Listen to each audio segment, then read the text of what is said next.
அரசாளும் நாயகியின் 51 சக்தி பீடங்களில் 9வது சக்தி பீடமாக கண்டகி தேவி சக்தி பீடத்தை பற்றி காணப்போகிறோம். கண்டகி தேவி சக்தி பீடம் நேபாள நாட்டில் முஸ்டாங் மாவட்டத்தில் முக்திநாத் என்ற இடத்தில் அமைந்துள்ளது. சக்தியின் வலது கன்னம் விழுந்த இடமாக இத்தலம் அறியப்படுகிறது. இத்திருத்தலத்தில் இருக்கும் அம்பிகை கண்டகி தேவி, கண்டகி சண்டி, கண்டகீஸ்வரி, காளி கண்டகி என்ற பல்வேறு பெயர்களால் அழைக்கப்படுகிறாள். கால பைரவராக சக்கரபாணி சுவாமிகள் அருள் பாலிக்கின்றார். சாமுண்டீஸ்வரி தேவி சக்தி பீடத்தை போலவே கோவில் முற்றத்தில் உள்ள சண்பக மரங்கள் ஆண்டு முழுவதும் பூத்து குலுங்குவதாக கூறப்படுகிறது.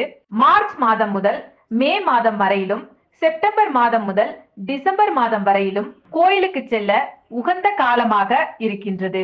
அம்பிகையின் கன்னம் கீழே விழுகிற போது 2-3 துண்டுகளாக சிதறி அது விழுந்த இடத்தில் அகண்ட பள்ளமாகி பின்னாளில் அந்த பள்ளம் எல்லாம் ஏரிகளாக மாறியதாக கோவிலில் உள்ள தல வரலாறு கூறுகிறது. அப்படி உருவான இடத்திற்கு தாமோதர குண்டம் என்று பெயர். இந்த தாமோதர குண்டத்தில் இருந்து 2 ஆறுகள் உற்பத்தி ஆகின்றன. அதில் ஒன்று மர்ஷியான் ஆறு, மற்றொன்று கண்டகி. அதில் கண்டகி ஆற்றின் கரையில் தான் இந்த சக்தி பீடம் இருக்கிறது. கண்டகி நதி என்றாலே சால கிராமம் தான் நமக்கு ஞாபகம் வரும்.